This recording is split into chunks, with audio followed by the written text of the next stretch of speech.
Oke Sobat Graha, baik lagi di Ngomong Graha, ngobrol dengan Graha Husada Jepara.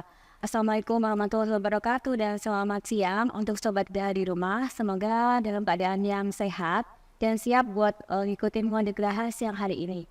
Hari ini kita kedatangan tamu, salah satu dokter yang baru bergabung dengan Rumah Sakit Graha Husada, yaitu Dokter Gigi Wawan. Apa kabar dokter? Baik, Mbak. Boleh diperkenalkan dulu deh, Ya, sahabatnya di rumah. halo selamat siang semua Sobat Graha di rumah maupun di mana berada ya. Perkenalkan nama saya Dr. Gigi Septiawan Kerpambudi nama lengkapnya, tapi biasa dipanggil Dr. Wawan gitu aja ya. Oke, dokter Wawan. Kita mau tahu nih, kenapa dok pengen lebih fokus ke dokter gigi itu? Ya. Awal mulanya gimana nih? Awal mulanya memang tertarik aja sih Mbak, memang tertarik ke gigi ya. Karena itu lebih spesifik daripada dokter umum kan menyeluruh ya. Mungkin saya dulu belum minat aja.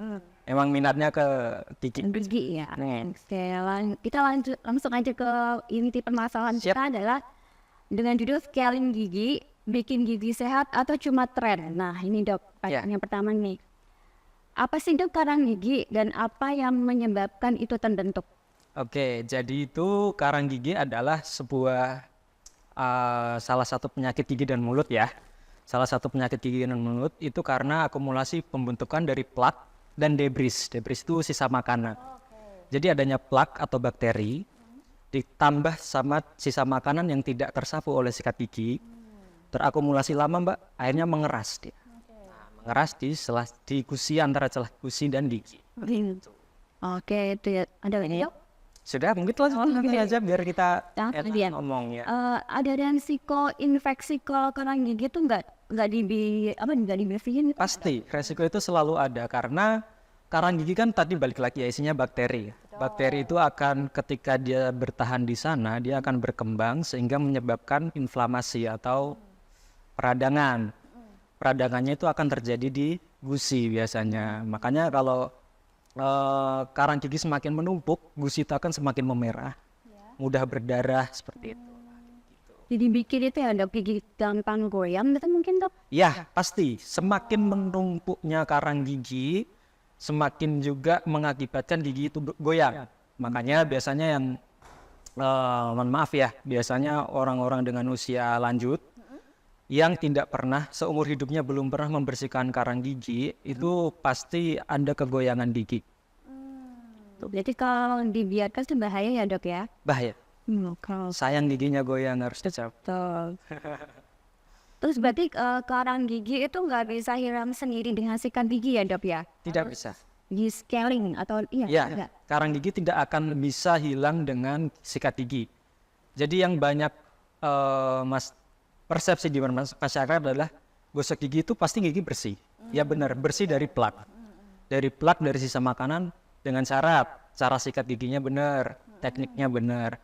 Tapi kalau untuk menghilangkan karang gigi itu tidak akan bisa. Jadi karang gigi hanya bisa hilang dengan cara scaling atau pembersihan karang gigi di dokter gigi. Oke. Tadi yang dimention dok kan ada dengan cara sikat gigi yang benar. Boleh dikasih tipsnya nggak dok? Cara sikat gigi yang baik dan benar itu yang gimana? Ya, pertama cara sikat gigi yang baik dan benar itu dilihat dulu dari waktunya dulu Mbak. Banyak di masyarakat itu persepsinya adalah sikat gigi itu di waktu mandi. Betul. Ya. Bapak-bapak, ibu-ibu, Sore ya. di waktu mandi pagi sama sore. Nah, sebenarnya yang direkomendasikan oleh WHO dan Organisasi Dokter Gigi Indonesia ya atau PDGI itu sikat gigi 2 kali, pagi setelah sarapan dan malam sebelum tidur. Itu yang paling efektif. Karena apa? Terutama malam sebelum tidur ya. Jadi ketika kita tidur kan kondisi mulut kita asam. Makanya kalau pas bangun tidur kan terkadang ada bau mulut weh.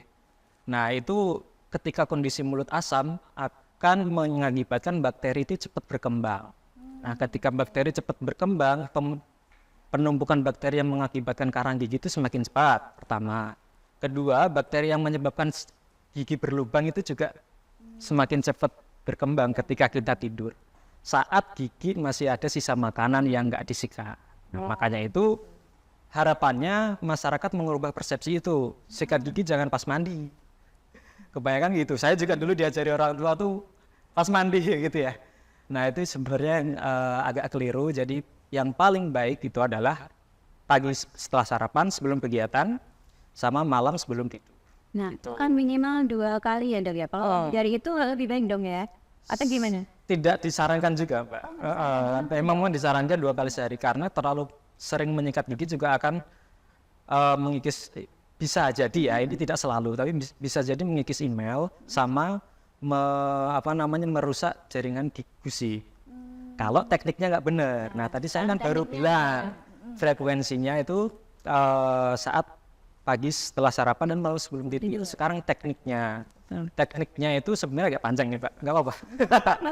Jadi teknik itu benar adalah kalau kita menggosok gigi harusnya saya bawa alat ya. Menggosok gigi depan itu jangan kesek-kesek, gimana ya? Biasanya kan gini-gini aja ya Bu ya.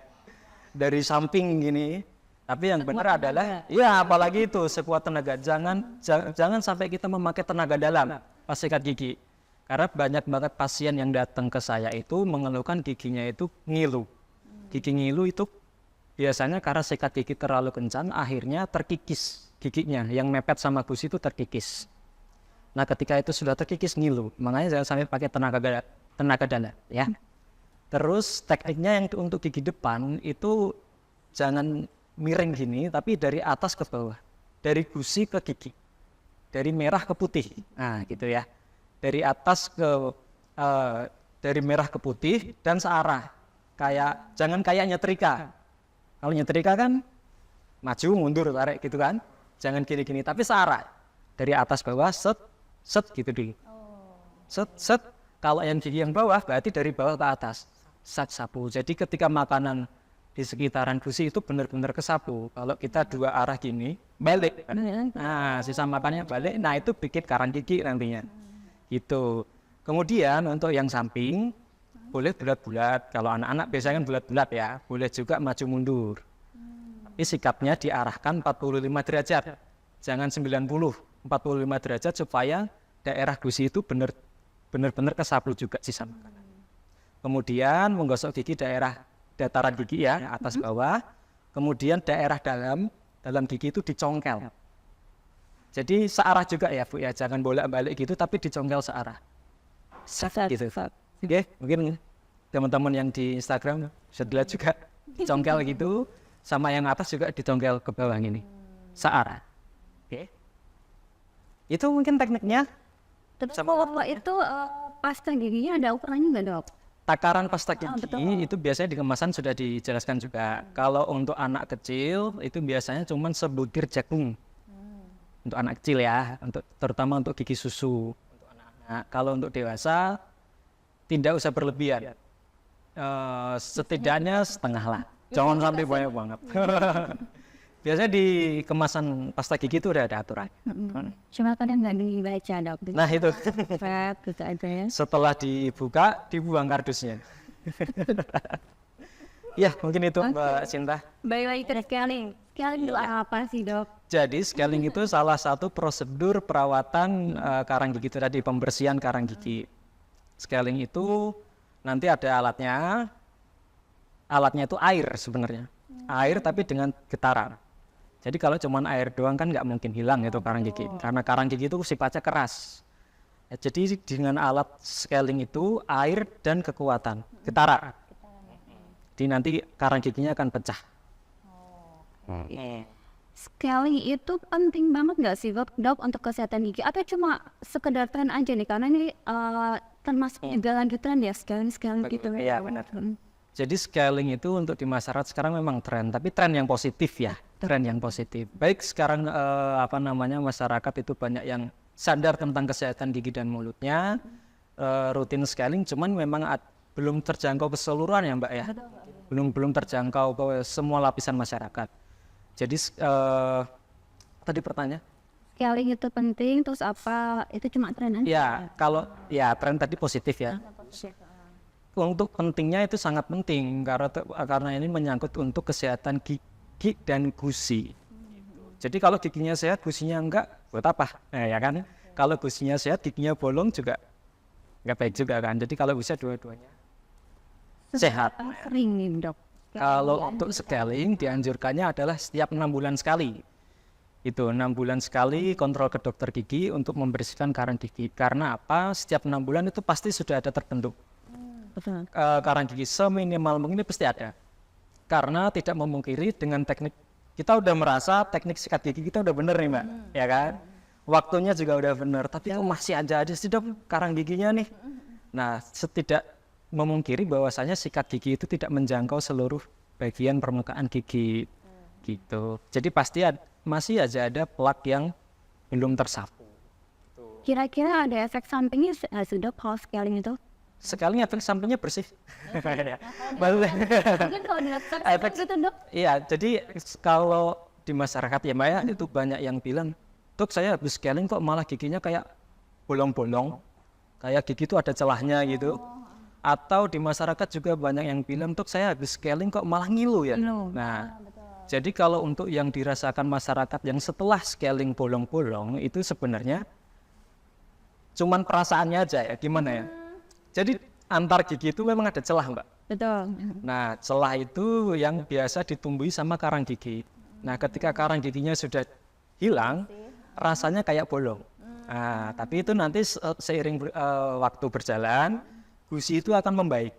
Yang awalnya gusinya tidak sehat, turun kan biasanya gusi itu turun karena dimakan sama karang giginya. Ketika karang gigi lepas, gusi akan semakin membaik. Dia akan meregenerasi jaringannya sendiri. Itu. Terus benar nggak sih scaling itu bikin gigi lebih sensitif? Sensitif ya atau ngilu ya. Biasanya kalau scaling itu memang ada kondisi ngilu sekitar 1-2 hari biasanya, tapi tidak semua pasien. Tidak semua orang, jadi di setiap orang itu beda. Ada yang kadang ngerasain ngilu, ada yang enggak. Jadi ketika saya setelah tindakan ke pasien gitu ya, selalu saya tekankan bahwasanya mungkin setelah ini akan ada kondisi ngilu, Pak, Bu, ya kan? Tapi tidak semuanya. Jadi ada baiknya dihindari dulu yang manis, yang panas-panas, atau yang dingin-dingin dihindari. Gitu sih. Oke, ada mitos juga kalau scaling gigi itu bikin gigi keropos. Benar nggak sih dok? Nah, itu di masyarakat juga banyak ya. Benar. Jadi kalau scaling itu tidak akan membuat gigi keropos. Tidak akan. Karena yang bikin gigi keropos itu hanya bakteri karies, penyebab karies atau lubang gigi aja. Kalau scaling itu kan cuma membersihkan karang giginya Mbak. Jadi tidak akan bikin gigi keropos. Justru kalau karang gigi itu dibiarkan, kemungkinan bakteri penyebab gigi berlubang ada itu lebih tinggi. Jadi lebih rentan untuk gigi berlubang atau keropos itu tadi. Jadi itu mitos. Mitos ya berarti ya. Oke.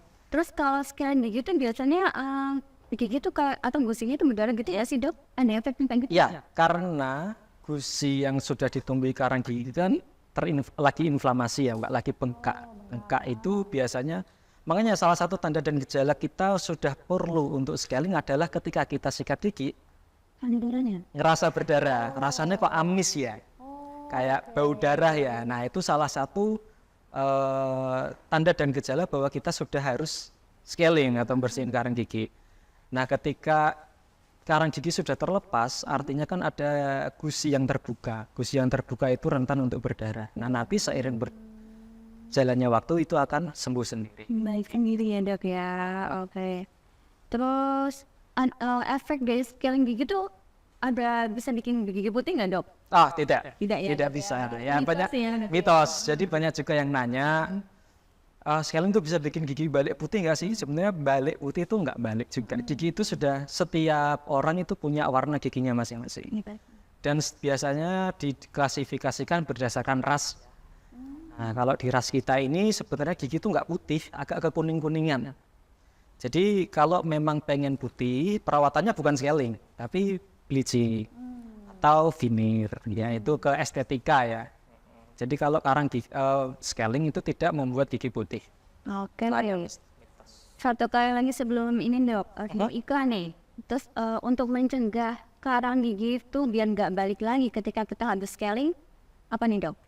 Balik lagi itu tadi, menerapkan cara sikat gigi yang baik dan benar dengan waktu dan teknik yang benar itu tadi. Jadi upaya kita adalah untuk membuang plak dan sisa makanan dari dari gigi ya. Ya gigi itu organ tubuh ya. Jadi sebisa mungkin efektif dalam sikat gigi itu akan menghambat pertumbuhan dari karang gigi itu sendiri. Oke, baik Sobat Gerah, kita akan lanjut lagi ngobrolnya dengan Dokter Wawan setelah iklan berikut ini. Hai Sobat Gerah, balik lagi di Ngode Gerah ngobrol dengan Gerah Husada Jepara. Hari ini kita masih dengan Dokter Wawan, Dokter Gigi Wawan ya. Lanjut lagi nih dok, kita tadi kan sekali kita udah bahas nih. Kita bahas lagi tentang kesehatan gigi dan mulut Gen Z dan milenial nih. Siap. Oke, yang biasa mereka keluhin apa sih dok?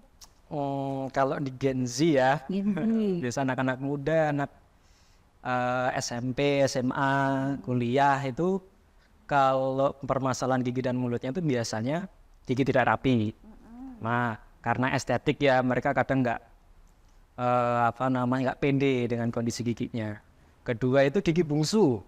Banyak banget karena gigi bungsu itu pertumbuhannya kan di sekitar umur 17 sampai 25 tahun. Jadi banyak permasalahan anak muda yang ngerasa sakit di gigi bungsunya itu karena lagi tumbuh atau lagi sudah tumbuh atau tapi tumbuhnya miring ya, itu banyak sekali di Gen Z. Kalau yang milenial nih dok? Milenial tuh kayak kita ini ya. Kalau di milenial kan ya gigi bungsu lah. Gigi bungsu juga itu masih banyak sih. Gigi berlubang dok? Ya gigi berlubang juga banyak. Oke. Terus ini dok, masalah gigi berlubang, itu deteksi dininya tuh kayak gimana sih dok? Biasanya kalau gigi berlubang masih kecil, hitam-hitam kecil gitu tidak akan merasakan sakit ini pasien mbak. Mereka tidak akan sadar bahwa giginya itu sebenarnya udah ada berlubang, tapi ini tuh jadi bom waktu. Kalau walaupun nggak sakit, kalau dibiarkan terus bakteri itu akan semakin berkembang. Apalagi tadi dengan teknik sikat gigi sama frekuensi sikat gigi yang salah, dia akan semakin banyak berkembang. Nah, deteksi dininya itu ya dengan cara dipantau. Atau pakai cermin atau apa, dipantau giginya sambil ngaca. Kalau emang udah ada hitam-hitam jangan tunda-tunda lagi. Langsung ke dokter gigi atau ke klinik masing-masing ya. Segera lakukan penambalan. Oke. Untuk penambalan sendiri semua harus ditambal ya dok, walaupun kecil. Iya. Semua harus. Iya betul. Prosedurnya hanya menambal ya kalau untuk. Kalau sudah gede banget dan sampai menyebabkan peradangan pada saraf giginya, biasanya itu keluhannya senut-senut. Udah mulai senut-senut sampai pusing, sampai mengganggu tidur. Nah itu harus dilakukan perawatan saluran akar dulu. Nah itu harus beberapa kali kunjungan kan biasanya. Nah untuk menghindari itu, maka dari itu ketika udah kelihatan bolong kecil, segera ditambah. Daripada semakin gede ngerasain sakit. Karena katanya kan sakit apa ya, mending sakit gigi daripada sakit hati. Apa gimana Pak? Itu kebalik sih. Kebalik ya? Kebalik ya? Mending sakit hati daripada sakit gigi ya itu. Ada kebalik. Sama aja, apa gimana? Sama aja Bu. Sakitnya gitu. Ini sebenarnya pasti bingung nih, kenapa konduktor riasan terus ngobrol ya? Oh iya, belum disapa loh. Belum disapa loh Mbak. Di sini tuh ada komunitas UMKM di sini yang ada di Rumah BUMN BRI Jepara. Oke, lanjut lagi nih dok. Terus untuk penyebabnya gigi berlubang itu benar nggak sih makanan manis, bersoda itu jadi salah satu penyebabnya? Iya betul. Jadi penyebab utama gigi berlubang itu sebenarnya ada 4 ya Mbak. Pertama adalah waktu. Substrat atau makanan, termasuk makanan manis, asam itu tadi. Selanjutnya adalah bakteri. Jadi kalau udah ada 4 faktor itu, akan terjadi gigi berlubang. Cuman gigi berlubang itu lama, makanya ada salah satu faktor yaitu waktu. Tidak melulu kalau kita habis makan, nggak sikat gigi, besoknya gigi berlubang, tidak. Itu waktu. Jangka panjang. Kira-kira dari dari masih ada sisa makanan terus jadi gigi berlubang itu kira-kira biasanya berapa lama itu dok? Oh tidak ada patokan Mbak. Tidak ada patokan. Masing-masing beda? Iya betul. Setiap orang masing-masing beda. Tidak ada patokan. Kita balik lagi tentang salah satu permasalahan gigi dan mulutnya Gen Z itu adalah pakai behel. Ya, tadi ya dok ya. Untuk peracan gigi. Ya, itu sebenarnya fungsinya apa? Terus emang bagus buat kesehatan giginya atau cuma estetika aja nih dok? Yang biasanya dokter tangani di ini sih. Jadi kalau behel itu sebenarnya kan ortodonsi, salah satu perawatan untuk merapikan gigi. Jadi kalau gigi tidak rapi itu sebenarnya masalahnya bukan karena estetik aja. Untuk kesehatan pun itu tidak baik. Karena apa? Ketika gigi tidak rapi, otomatis sisa makanan juga akan sulit terjangkau. Nah, ketika sisa makanan sulit terjangkau, ya akhirnya gigi berlubang tadi atau menjadi karang gigi. Nah, itu. Jadi tidak melulu soal estetik, perawatan ortodonsi atau behel itu juga untuk kesehatan gigi. Ya. Apa tadi pertanyaan? Indah, itu. Ah, itu. Ya. Kalau pakai behelnya tapi cuma asal buat tren gitu gimana? Itu yang salah. Itu tadi kalau scaling itu kan tren positif ya. Positif ya. Kalau pakai behel untuk estetik aja, ikut-ikutan temen atau ikutan artis gitu ya, itu tren yang negatif sebenarnya, tidak baik. Karena apa, di masyarakat sekarang juga udah banyak, saya menemukan beberapa pasien itu pasang behel di salon, Betul dok. di tukang gigi, itu bukan kompetensinya. Nah, makanya itu akhirnya giginya semrawut. Yang harusnya gigi itu diperbaiki, akhirnya malah posisinya semakin semrawut, Mbak Cinta. Nah, posisi yang semakin semrawut itu, pertama estetikanya makin jelek, kedua kesehatan giginya pun juga makin buruk. Nah, jadi jangan sampai coba-coba pasang behel di salon atau di tukang gigi, jangan sampai. Terkait promo murah juga ya dok. Nah, itu memang harganya. Ya, mereka bukan kompetensinya mereka ya, Mbak. Jadi harus pasang behel itu kalau bisa di ortodontis atau dokter spesialis orto. Terus untuk behel lagi dok, berapa idealnya tuh behel dipakai, terus habis itu kapan waktu yang terbaik untuk pakai behelnya itu dok? Ya, kalau berapa lama, berarti berapa lama proses perawatan behel ya, pemakaian behel itu tergantung, balik lagi ke kasus. Tergantung kasusnya apakah ringan atau sedang atau berat, itu tergantung. Tapi biasanya dokter gigi akan melakukan evaluasi setiap bulannya. Makanya disuruh kontrol setiap bulan. Itu pertama untuk mengaktifkan alatnya atau piranti ortodonsinya. Kedua juga untuk mengevaluasi apakah gigi ini sudah selesai perawatan atau belum. Kalau untuk waktu lamanya itu dokter gigi yang akan memastikan. Itu. Kalau apa tadi satunya Pak? Kapan waktu yang tepat? Oh ya, baiknya memasang behel itu di usia-usia pertumbuhan. Jadi biasanya di umur-umur SMP itu Pak, mulai baiknya di situ. Ketika gigi itu selesai periode gigi susu atau gigi bercampur. Jadi ketika gigi susunya udah hilang semua, sudah gigi permanen, tapi ternyata giginya tidak rapi nih. Pasang behel lah di umur-umur SMP, biasanya 13 tahun ke atas atau 14 tahunan gitulah. Itu udah. Kalau dipasang behel di usia segitu, itu lebih cepat perkembangannya. Karena tulang rahang itu masih dalam proses belum padat, belum terlalu padat. Jadi gigi itu gampang geraknya. Kalau udah berumur, biasanya kan tulang sudah padat ya. Dia akan semakin susah untuk bergerak. Jadi mungkin kalau yang pasang di umur 30-an ke atas lebih lama lagi proses. Bisa jadi, tapi kembali lagi setiap pasien berbeda. Oke. Jadi kan dokter bahas soal gigi bungsu nih. Apakah ada efek jangka panjang dulu? Sebenarnya soal behel dulu deh. Iya. Ini efek jangka panjang dari pemakaian behel yang tidak sesuai prosedur. Ya, itu tadi gigi semakin berantakan. Terus gusi, karena gigi bergerak artinya kan gusi juga ikut terdorong ya. Nah, kalau tidak dipasang sama dokter gigi yang masang cuman salon atau tukang gigi, itu gusi pasti akan tidak sehat. Jadi kelihatannya akan membulat-bulat, merah, gampang berdarah. Itu efek sampingnya. Jadi jangan sampai lah Mbak ya, mungkin bisa disampaikan teman-teman. Kalau ada teman, tetangga atau apapun, jangan sampai pasang behel atau kawat gigi di salon atau tukang gigi. Oke. Itu kata yang gigi bungsu itu suka bikin drama nggak sih dok? Karena mungkin sakit dan sebagainya. Itu pasti perlu dicabut dok. Jadi gini, tergantung Mbak. Tergantungnya adalah apakah rahang kita itu mampu menampung gigi bungsu itu. Kalau misal rahang kita mampu menampung gigi bungsu kita, itu berarti gigi bungsunya akan tumbuh lurus baik. Kalau tidak mampu menampung, artinya sudah tidak punya ruang ya, biasanya akan tumbuh miring. Nah, ketika sudah tumbuh miring, gigi bungsu itu pasti akan banyak permasalahan. Apa saja itu dok? Biasanya gusinya itu akan bengkak, itu disebut perikoronitis ya. Itu akan terjadi sulit membuka mulut, terus kesakitan. Nah itu ketika proses gigi bungsunya itu tumbuh. Terus kedua, karena gigi bungsunya miring, itu akan membuat gigi sampingnya rusak. Karena dia terdorong. Akhirnya giginya yang sampingnya juga bolong, rusak, sakit.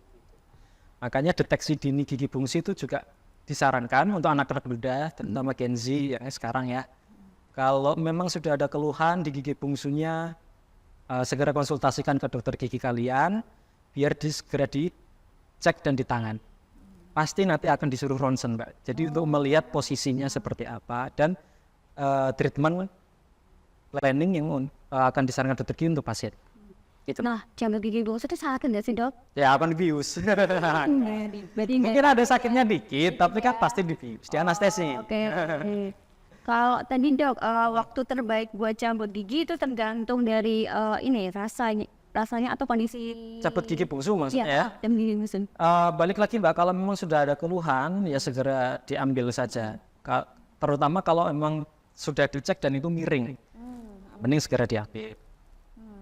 Kalau memang tidak ada keluhan, biasanya dokter gigi akan melakukan evaluasi dulu sampai beberapa tahun atau sampai batas tadi 25 tahun ya. Kalau memang sampai di batas usia itu kok masih tidak ada perbaikan, artinya kan kadang kalau miring, kalau dia punya ruang kan dia akan lurus ya. Iya. Tapi kalau tidak ada perbaikan ya pasti disarankan untuk diambil. Tapi kebanyakan diambil ya dok ya? Atau gimana? Iya, kebanyakan diambil. Langsung ya. Ya. Setelah cabut gigi bungsunya beneran ada mitos nih dok. Setelah cabut gigi bungsu benar nggak sih nggak boleh makan pedas-pedas dok? Benar. Jadi ketika sebenarnya tidak cuma untuk pencabutan gigi bungsu ya, pencabutan gigi yang lain pun disarankan pasien tidak memakan yang pedas-pedas dulu. Karena pedas itu kan mengandung panas ya. Kalau kita kepedesan kan pasti kayak panas gitu. Nah, panas itu yang akan mengganggu proses penyembuhan luka. Makanya selalu disarankan untuk minum, makan yang dingin. Karena minum makan yang dingin itu membantu untuk mempercepat proses penyembuhan luka dan pengendalan darah. Gitu. Berarti kayak setelah cabut gigi bungsu makan es krim Bagus malah. Itu salah satu obatnya ya es krim itu. Iya, jangan makan seblak dulu. Biasanya kan Gen Z tiap hari seblak Mbak. Itu bahaya kalau habis cabut. Nanti lukanya nggak sembuh-sembuh, malah sakit, lukanya jadi sakit. Oke, seru banget nih kita pembahasannya. Nanti kita akan balik lagi di sesi yang ketiga, sesi tanya jawab. Jadi sobat Gahadi di rumah boleh lampirkan di komen untuk pertanyaannya ya. Oke, kita akan balik lagi setelah iklan berikut ini ya dok. Hai sobat Graha, balik lagi di Ngode Graha, ngobrol dengan Graha Husada Jepara, masih dengan Dr. Didi Wawan. Nah, di sesi ketiga ini kita jawabin ini ya pertanyaan dari sobat Graha di rumah ya dok. Oke, Mbak. Yang pertama nih dari Rofia Harin, tanya dok, kalau untuk anak-anak apakah bisa dilakukan scaling? Bisa. Scaling atau pembersihan karang gigi pada anak itu juga penting. Karena apa? Banyak sekali anak-anak sekarang yang giginya sudah bolong. Lakukan permen ya? Ya, pertama sikat giginya sudah susah. Kadang anak-anak kan rewel ya kalau sikat gigi. Apalagi sebelum tidur itu biasanya susah. Jadi tidak apa-apa scaling untuk anak kecil karena memang itu dianjurkan juga gitu supaya gigi susu itu tidak bolong sebelum waktunya dia lepas. Umur berapa untuk disaraninnya kalau anak kecil? Kalau gigi susunya sudah lengkap Udah. dan kalau gigi susunya sudah lengkap dan kalau sisa makanannya terlalu banyak atau sudah tumbuh karang gigi juga itu disarankan untuk scaling. Oke, siap. Pertanyaan selanjutnya dok dari Bayu Satriat. Dok, kalau gigi saya putihin atau tadi apa bleaching ya dok ya? Ya, BC. Kira-kira ada efek sampingnya nggak dok? Ya, jadi kalau efek samping dari bleaching itu adalah mungkin gigi akan terasa ngilu ya. Karena proses bleaching itu kan salah satu metodenya adalah membuka pori-pori gigi. Para bahan bleaching itu bisa masuk sehingga gigi bisa berubah warna. Nah, ketika pori-pori gigi terbuka, efek sampingnya adalah ngilu. Tapi bahan bleaching sekarang itu sudah modern ya, berkembang ya. Jadi ada salah satu step perawatan bleaching itu dokter gigi akan mengaplikasikan salah satu bahan untuk melindungi gigi dulu. Supaya nanti efek ngilunya tidak terlalu besar gitu. Jadi kalau ngilunya mungkin tetap ada, cuman tapi akan diantisipasi sama dokter giginya. Berarti ngilunya itu pas saat di bleaching? Setelahnya biasanya. Iya, tapi dengan salah satu bahan yang tadi bisa diantisipasi. Saya dengar juga gitu kalau bleaching itu ngilu. Ya, karena itu tadi prosesnya adalah membuka pori-pori. Oke, lanjut ya dok. Ini dari Kanti Suko. Tanya dok, sehabis makan yang pedas-pedas, terus kita minum air es, akan terasa ngilu, apakah akan merusak gigi dok? Kalau merusak itu tidak begitu ya, tapi bisa aja. Kenapa sih kalau habis minum dingin terus kita makan panas itu celeng gitu rasanya? Karena ada proses perubahan suhu yang terlalu cepat. Kayak kita aja lah kalau ada perubahan suhu terlalu ekstrim yang awalnya panas banget, malamnya langsung hujan deras, kadang kan nggak enak. Demam, gergesi. Gigi pun juga gitu. Kalau ada perubahan suhu terlalu cepat, itu juga pori-pori tadi yang tadi bilang itu sensitif, akan lebih sensitif, jadi akan ada respon celeng gitu. Nah kalau bisa jangan, kalau bisa dihindari lah habis lagi makan seblak minumnya es teh. Nah, itu kan kalau untuk gigi yang apalagi yang memang bawaannya sudah sensitif itu akan tidak nyaman. Nah mitos nih kalau habis makan panas atau langsung dingin itu bikin keropos, itu bener gak dok? Sebenarnya bisa mitos bisa fakta ya itu mbak ya. Kalau terlalu sering juga balik lagi itu kalau makanan adalah salah satu dari 4 faktor yang saya sebutkan tadi, 4 faktor penyebab gigi berlubang. Tapi kalau cuman itu doang ya tidak menyebabkan gigi berlubang. Asal balik lagi tadi sikat giginya benar, frekuensinya tepat. Dan sering banget yang makan panas, enaknya memang langsung dingin. Iya seger. Jangan sering-sering lah ya, gitu. Terus lanjut lagi nih dari Linggar. Gigi terakhir paling belakang saya kan berlubang nih dok, karena Gigi ada bungsu ya berarti ya. geraham yang muncul, berarti ya betul. Iya gigi bungsu mungkin ya dimaksud. Ya, jadi ada bungsunya muncul, tapi sebelahnya berlubang kalau nggak salah gitu dok. Iya, iya. Solusi baiknya bagaimana dok? Apakah perlu dicabut atau dibiarkan saja? Tidak apa-apa karena tidak ada indikasi nyeri. Oke. Jadi kayak yang saya sebutin tadi ya, kalau gigi bungsu udah kelihatan tumbuhnya miring, itu akan menjadi bom waktu untuk gigi sebelahnya. Karena posisinya nabrak, biasanya akan bolong di posisi yang ketabrak itu tadi. Nah itu kan susah untuk kelihatan ya. Terus ketika gigi bungsu miring, itu juga menyebabkan sisa makanan itu nyempil di situ. Susah tersapu sama sikat gigi. Akhirnya gigi sampingnya bolong, gigi bungsunya juga bolong.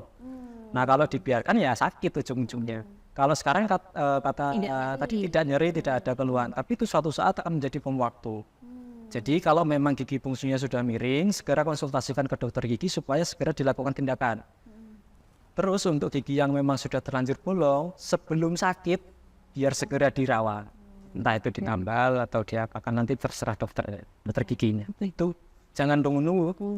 Kalau gigi bungsu itu pasti muncul dok. Ada nggak sih seseorang yang nggak muncul setelah makan 30? Ya, jadi gini, gigi bungsu itu tidak semua orang juga punya.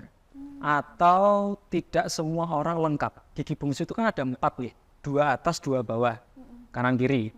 Nah ada orang yang cuma punya gigi bungsu itu bawah doang, atas nggak ada. Atau bawah nggak ada, atas ada. Atau punya semuanya dan semuanya bermasalah. Nah itu repotnya di sini. Jadi tidak semua orang punya gigi bungsu, tapi tidak juga semua orang tidak punya gigi bungsu. Itu. Nah untuk memastikannya konsultasikan ke dokter gigi. Atau dilakukan ronsen itu tadi untuk melihat kita tuh sebenarnya punya benih gigi susu atau gigi bungsu ya. Kita tuh punya benih gigi bungsu atau tidak. Oke. Nah ini kan pertanyaan sobat BH di rumah udah nih dok. Untuk ibu-ibu, bapak-bapak yang sudah hadir di sini, ada pertanyaan kah? Boleh Pak? Langsung aja Pak. Boleh. Terima kasih.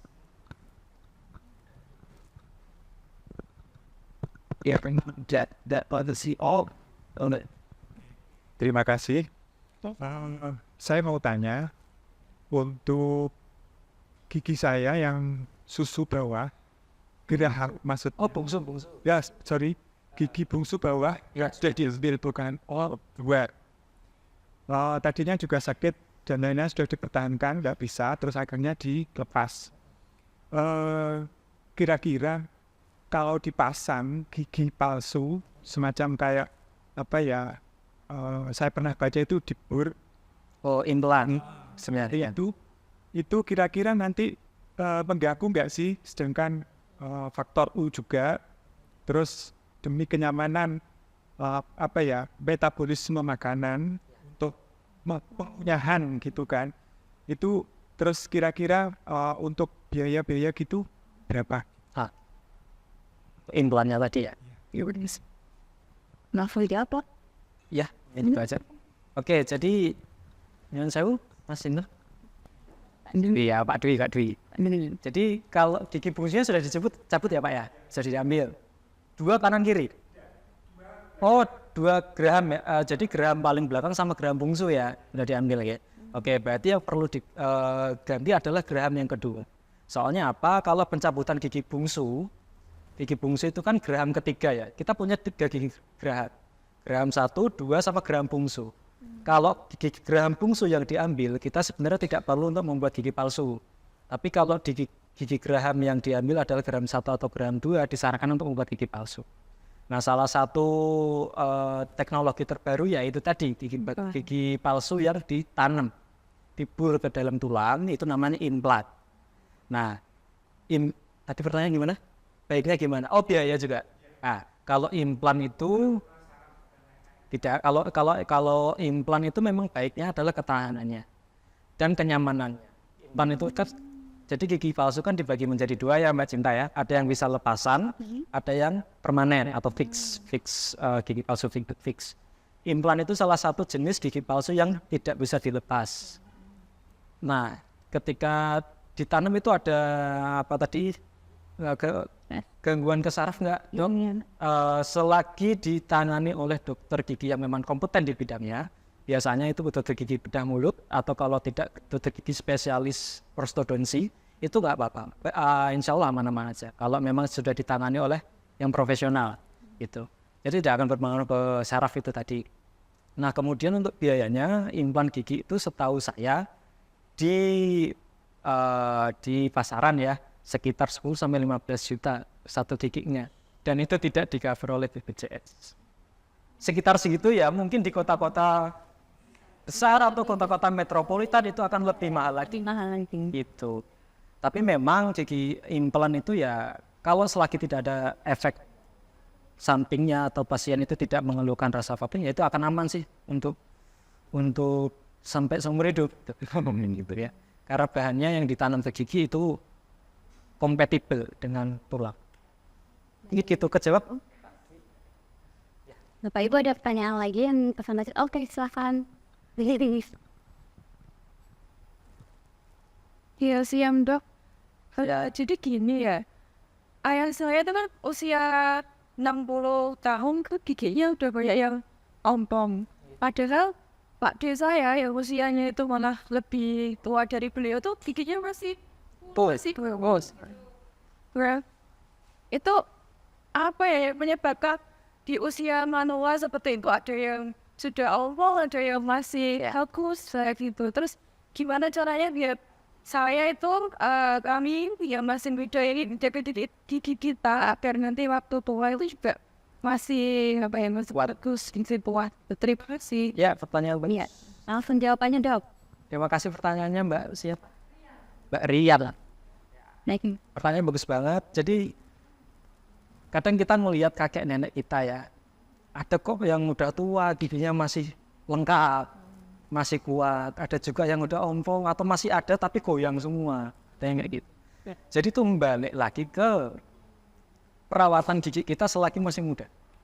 Jadi banyak orang bilang itu, aku wis tua, gigiku ompong ya wis.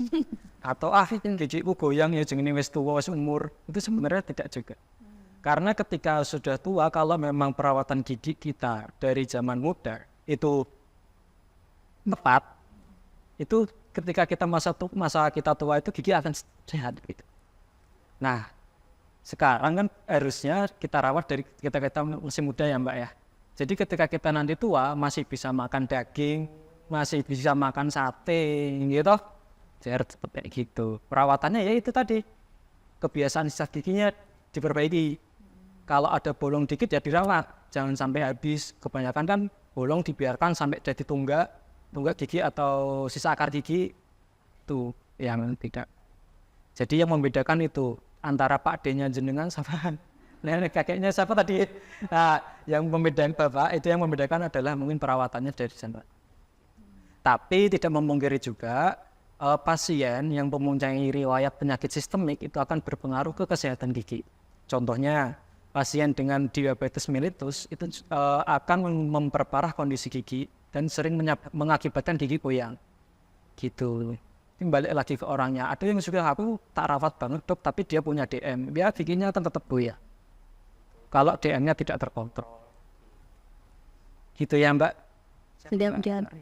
Iya. Mbak Rian, terjawab ya atau ada yang tahu lagi? Ya, oke. Dilanjut lagi pertanyaan selanjutnya. Untuk saya dengan Bu Alfia. Bu Siti Alfia. Bu Siti Alfia. Oh, Bu Siti ya. Ya, saya mau bertanya ini tentang perawatan gigi nih ya. Untuk pasta giginya yang bagus tuh yang apa? Itu. Kadang kan pasta gigi gonta ganti ya. Untuk pasta gigi odol ini gitu.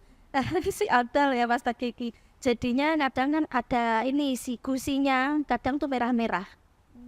Kayak gitu. Itu pasta gigi yang bagus tuh yang apa itu dok? Rekomendasi pasta gigi. Wah, saya tidak akan menyebutkan merek ya. Kecuali saya di endorse. Nah, itu saya sebutkan. Bagus gigi ini juga biar enggak gonta ganti ini. Ya. Ini kandungannya dok. Ya, itu langsung dijawab.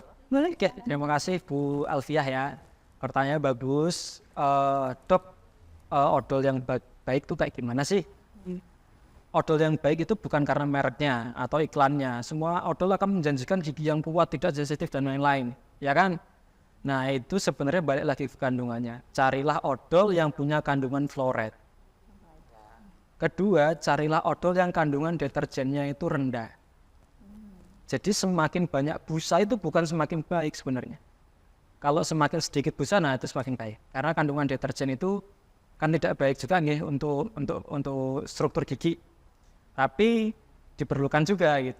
Nah biasanya odol atau pasta gigi yang mengklaim bahwa dirinya bisa mengatasi gigi sensitif. Coba deh, nanti pasti busanya dikit. Nah karena kandungan deterjennya. Jadi tidak ada rekomendasi odol atau pasta gigi yang baik, tapi pilihlah kandungan yang tepat tadi, berfluoride dan deterjennya rendah.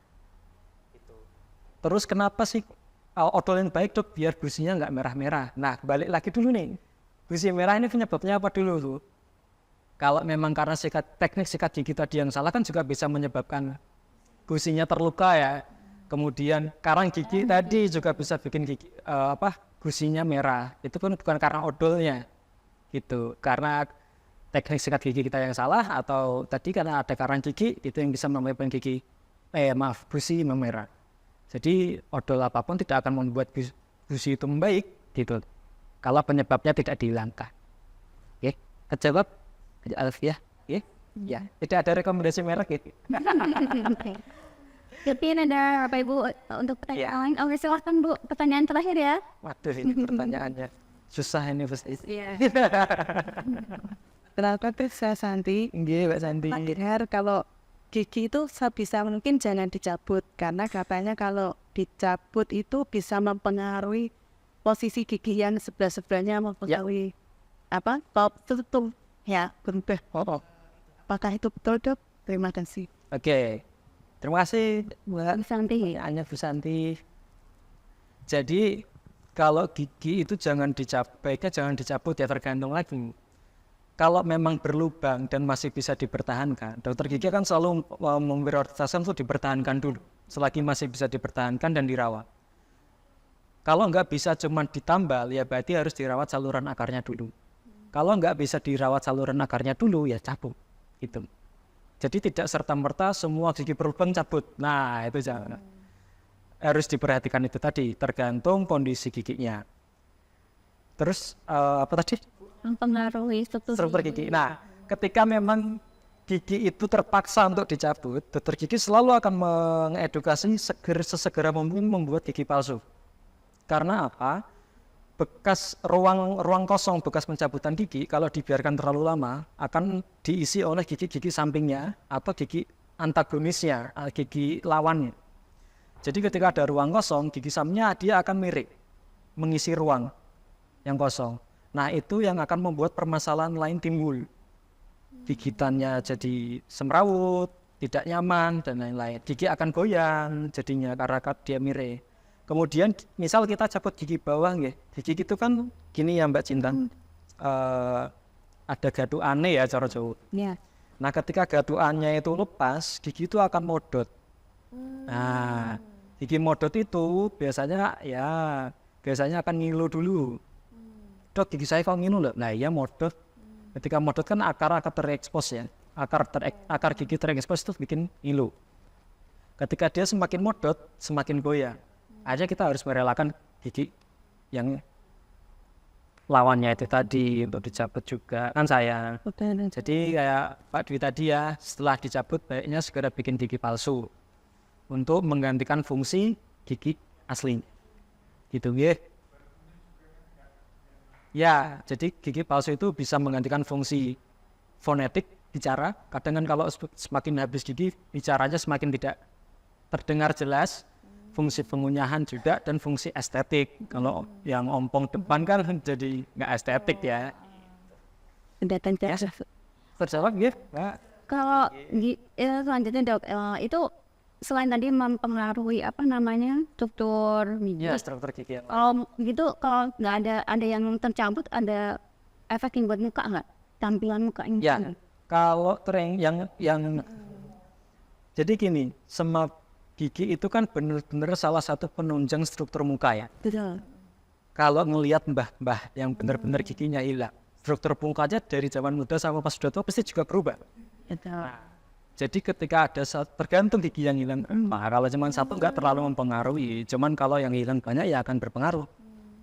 Muka ini akan geser ke kiri, petot-petot itu mungkin. Terus untuk kalau di masyarakat itu bilangnya rongos, tonggos, atau giginya terlalu mundur, rahangnya terlalu mundur, itu akan berpengaruh kalau giginya terlalu banyak yang hilang dan tidak digantikan gigi palsu. Iya. Pertanyaan udah semua terjawab ya Bapak Ibu. Nah ini sesi terakhir nih Dok, kesimpulannya boleh nggak kita kasih mungkin dokter kasih saran, masukan ke sobat Geraha di rumah dan juga Bapak Ibu di rumah. Jadi buat sobat Geraha di rumah dan dimanapun berada ya, untuk tadi tema kita adalah scaling. Jadi terkait pembersihan karang gigi itu selalu disarankan adalah 6 bulan sekali. Mau sudah ada karang giginya atau belum, minimal konsultasikan ke dokter gigi kalian. 6 bulan sekali, jangan ya kalau terlambat sehari 2 hari nggak apa-apa ya, kalau terlambatnya bulan-bulan sama aja. 6 bulan sekali. Kemudian apabila sudah ada tanda dan gejala untuk seperti gusi berdarah saat sehat tinggi atau apa, sesegera mungkin sebelum karang gigi semakin numpuk. Itu. Kemudian apalagi Mbak kesimpulan? Mungkin ini sobat Geraha ataupun yang di sini pengen tahu nih jadwal dokter di rumah. Jadwal saya di rumah sakit Geraha. Pengen berkunjung kan? Iya.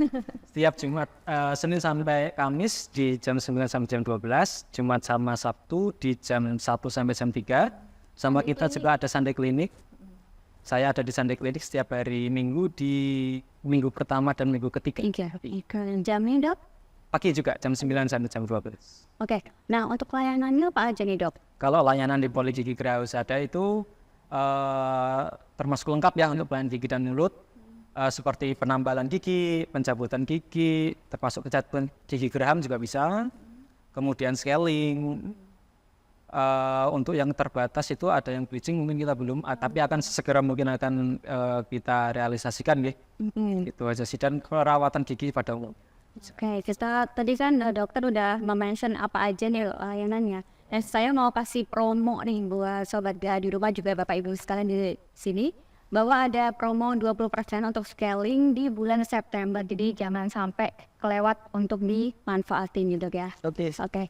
Thank you dokter. Sama-sama Mbak Cinta. Sudah menemani kita semua di sini, jawab pertanyaan dan juga ngasih ilmu dan saran-saran yang bermanfaat. Sama-sama. Oke. Baik Sobat Geraha, selesai sudah mode Geraha, ngobrol dengan Geraha Husada hari ini. Sampai jumpa di mode Geraha selanjutnya dengan tema dan juga narasumber yang berbeda. Dadah!